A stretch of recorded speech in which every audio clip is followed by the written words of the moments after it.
cứ chấm nón chương cái đặt thai US to help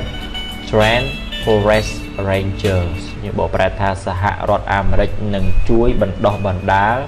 nẹ là bát prey trừ cái việc hàng ròm đấy tôi chỉ biết tha forest ranger những bộ bài tha mà nhớ forest ranger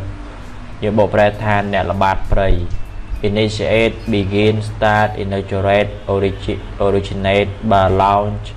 comment bộ bài chập đam bằng card ở vây muối nè bà viện nắng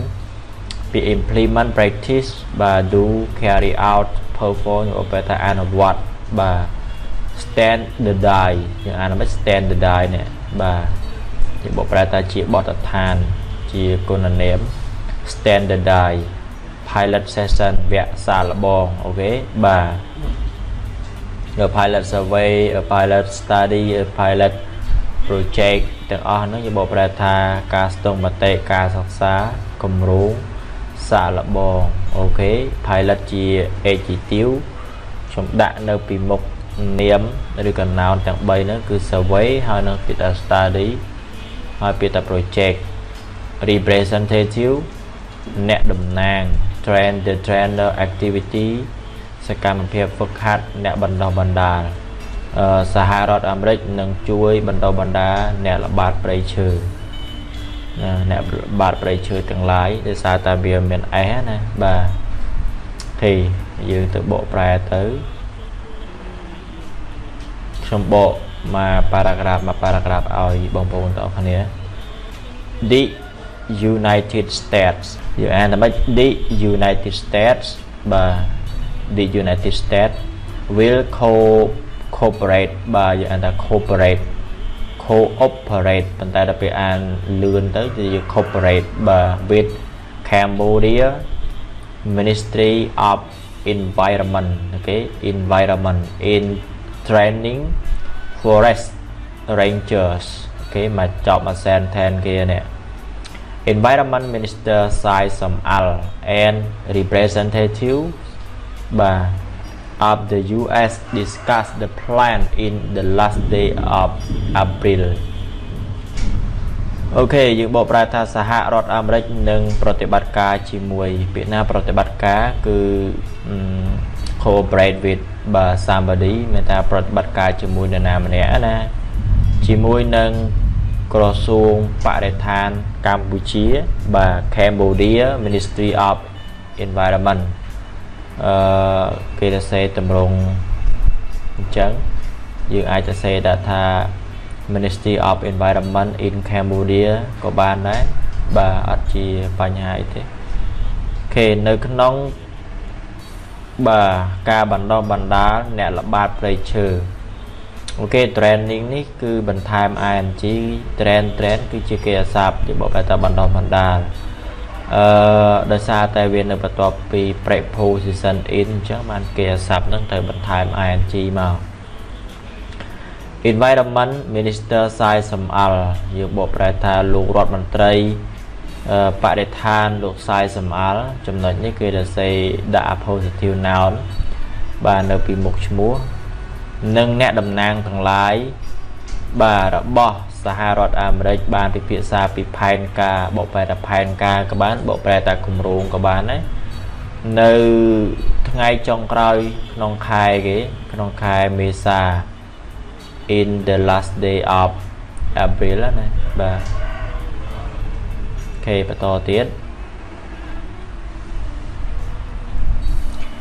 The US Embassy បាទកុំច្រឡំពាក្យថា ambassador ហើយនៅ embassy នេះគឺស្ថានទូត Facebook post from Friday May 4 អូខេបាទ declare that the Cambodian Ministry has agreed គឺជាការលេខគេអាហ្នឹងការ present perfect simple subject plus have or has plus verb 3ពាក្យថា agree ហ្នឹងគឺជា verb 3គេអាសាខ្ទង់ទី3 to work with the US Department of State and the US Forest Service to initiate a program to train forest rangers in the kingdom ការបង្ហោះតាមគេហទំព័រ Facebook បាទរបស់ស្ថានទូតសហរដ្ឋអាមេរិក ca bị ngày ná ca bị ngày sóc tí 4 mê ụ sạp hì ok pro cát thà cổ xuông bà Campuchia ní ok xâm đại từ lực cổ xuông bà thán bàn chúa prơm làm bây thưa ca chỉ mùi nâng cổ xuông ca bộ tế Sahara làm rách nâng cổ xuông Preacher Amrech bà làm bây chập đa bằng ca cam vị thi muối làm bây bắn đọc bắn đá nẹ là bát Preacherទាំងឡាយ នៅក្នុងព្រះរាជាណាចក្រកម្ពុជាតើនេះ The Ministry of Environment will develop and implement okay អនុវត្តបាទ the training program over the long term while the US Forest Service will provide technical assistance in developing a standardized training program read the post ការបង្ហោះនោះលើកឡើងថាឬក៏អានថាណាបាទក្រសួងបរិស្ថានបាទក្រសួងបរិស្ថាននឹងអភិវឌ្ឍហើយនឹងអនុវត្តនៅកម្មវិធីបណ្ដុះបណ្ដាលនេះរយៈពេលដែលមានរយៈពេលយូរ over the long term ណាបាទគណៈដែលសហរដ្ឋអូខេក្រសួងព្រៃឈើសហរដ្ឋអាមេរិកនឹងយើងបរិស្ថានក៏បានអាពេលតា Forest Service ណាបាទបរិបត្តិការប្រើនៅក្នុងគេហៅថាប្រទេសសហរដ្ឋនោះគេប្រើ clear ថា Forest Service បាទដល់ពេលកម្ពុជាយើងគេប្រើពាក្យថា Environment Ministry អញ្ចឹងហើយដូចជា State Department បាទ Foreign Ministry អញ្ចឹងនៅកម្ពុជានឹងផ្ដល់ជំនួយបច្ចេកទេស Technical Assistance in យើងត្រូវចាំ clear សំណងប្រយោគការប្រើ assistant យើងបកប្រែថាជំនួយស្មើពាក្យថា aid ស្មើពាក្យថា support ស្មើពាក្យមួយចំនួនទៀតប៉ុន្តែខ្ញុំភ្លេចបាត់ទៅបាទអញ្ចឹងយើងប្រើ assistant បូកជាមួយនឹង preposition in បាទ in doing something ឬក៏ in something ក៏បានដែរអូខេចូលចាំថា assistant គេប្រើជាមួយនឹងពាក្យថា in ឬក៏ aid ប្រើមួយ in ឬក៏ support ប្រើមួយ in ជាដើមជំនួយក្នុងការអភិវឌ្ឍអូខេចំណុចហ្នឹងណាគណៈដែលក្រសួងបរិស្ថានសហរដ្ឋអាមេរិកនឹងផ្ដល់នៅជំនួយបច្ចេកទេសក្នុងការអភិវឌ្ឍកម្មវិធីបណ្ដុះបណ្ដាលជាបទដ្ឋាន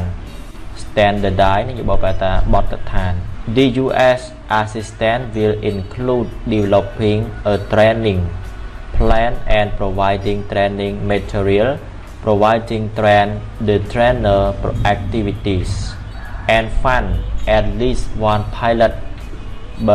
session of the new standardized ranger training program យើងបកប្រែថាជំនួយសហរដ្ឋអាមេរិកនឹងរួមមានការអភិវឌ្ឍផែនការបណ្ដុះបណ្ដាលហើយនឹងការផ្ដល់នៅសម្ភារៈបណ្ដុះបណ្ដាលអូខេការផ្ដល់សកម្មភាពហ្វឹកហាត់បាទហ្វឹកហ្វឺនក៏បានហ្វឹកហាត់ក៏បានដែរដល់អ្នកបណ្ដុះបណ្ដាលហើយនឹងមូលនិធិយ៉ាងហោចណាស់ក៏មួយវគ្គសាកល្បងនៃកម្មវិធីបណ្ដុះបណ្ដាលអ្នកល្បាតបាទអ្នកល្បាតជាបទដ្ឋានថ្មីមួយអូខេប៉ុណ្ណឹងចុះគោរពជំរាបលាបាយបាយ